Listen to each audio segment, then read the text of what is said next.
Hello everybody. We are in Module 4 right now, and I wanted to make a short video kind of describing the process of doing your pre-writing for this literary nonfiction piece and moving into the drafting and what it looks like. So as your teacher, I've already done this myself, so I wanted to share my experience and take you through this last activity for Module 2. So I've written a little narrative that describes constellations because we are using constellations as a metaphor in order to think more deeply about our teaching lives. What are our priorities? What are things that we might need to shift around because we're giving our job too much attention and maybe we're not paying enough attention to our family life or to ourselves? Do we need to be more healthy? Do we need to make time for exercise, for quiet time? And so you can see right here that there are two examples. One of them is from a teacher. I think these can be made bigger. Yeah, here we go. So just click on that arrow. And this is a teacher I worked with several years ago, and this is her constellation. And you can see that she used the idea of comets. Her family and her education were kind of zooming in on her constellation, her daily teaching life. So that's showing that maybe she needs to spend more time for her education or her family. But central to her every day, she's a kindergarten teacher, were nurturing experiences for her kids. And that involved her own reflection, their specific needs in her curriculum, and then you can see some other things she has going on here. But she herself, she has this little me out here. She's not giving herself enough attention. She does have passions for teaching, and that seems to be a luminary star for her. And then data also plays a role here. And she also drew these little dotted lines to kind of show how things interconnect. So I thought she did a really good job with that. If you look at the one I did, I don't know if it's quite as good as hers. Oh, it's not going to let me download mine. Here, well, I can't show it to you because, oh, here I can. So this is mine, and you can see I just made my luminary star really big and fat, and my luminary star was students passing the state test and graduating. When I was a high school teacher, if they didn't pass the state test, they couldn't graduate. So that's my luminary star and what I always had forefront in my mind. The other things I have on here is having collegial relationships with other teachers. That was kind of a stressor sometimes. Preparing for class and providing feedback for students was a big goal that I had as a teacher. And then I also had a comet flying in over here like my friend did, and mine was federal legislation. So my students were largely immigrants from Mexico, and whenever new federal legislation came down about immigrant status, it really affected my students and their families.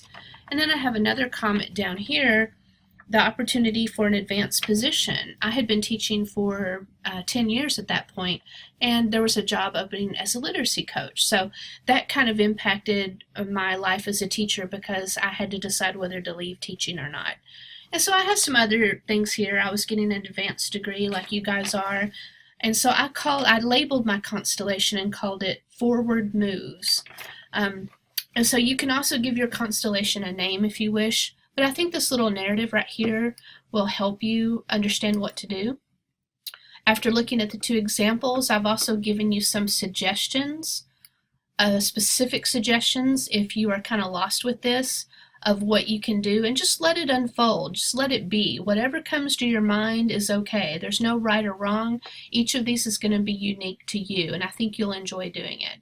So once you do and complete your constellation drawing, that's your pre-writing experience. You get 10 points for it. And then you just go to the blog and you get 5 more points for responding to the writing of, to the constellation drawing of 4 other people. You can say whatever you want. Here are some suggestions. You can tell them 1 or 2 things that you identify with from their drawing. You can ask them a question about their constellation, or you can respond to something you observed in their constellation. Here's a rubric to help you out to be sure you're doing it right. You do get credit for responding 4 times to other people. And here's what the blog looks like. It gives you directions. And then finally, when you're ready to draft, after you're done with the pre-writing, you can use your pre-writing as a guide. So now it's time to draft it all out. So right here you can click on mine and open it up.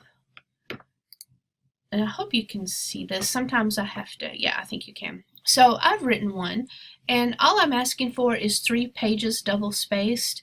And try to have complete sentences and try to watch your structure and try to not have very many errors. We have autocorrect today to help us with that, but I don't expect this to be perfect.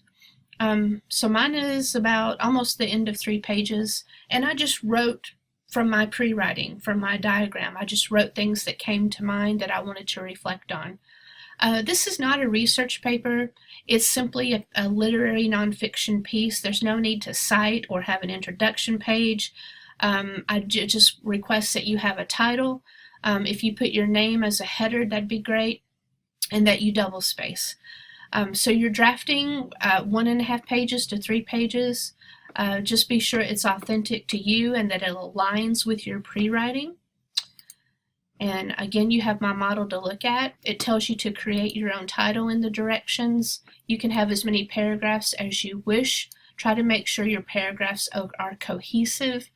The page limit's there. This is a rough draft, so please know that we are going to work with this piece some more.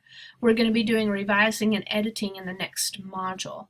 So when you complete this draft, you're going to get 20 points, hopefully, if it's proficient.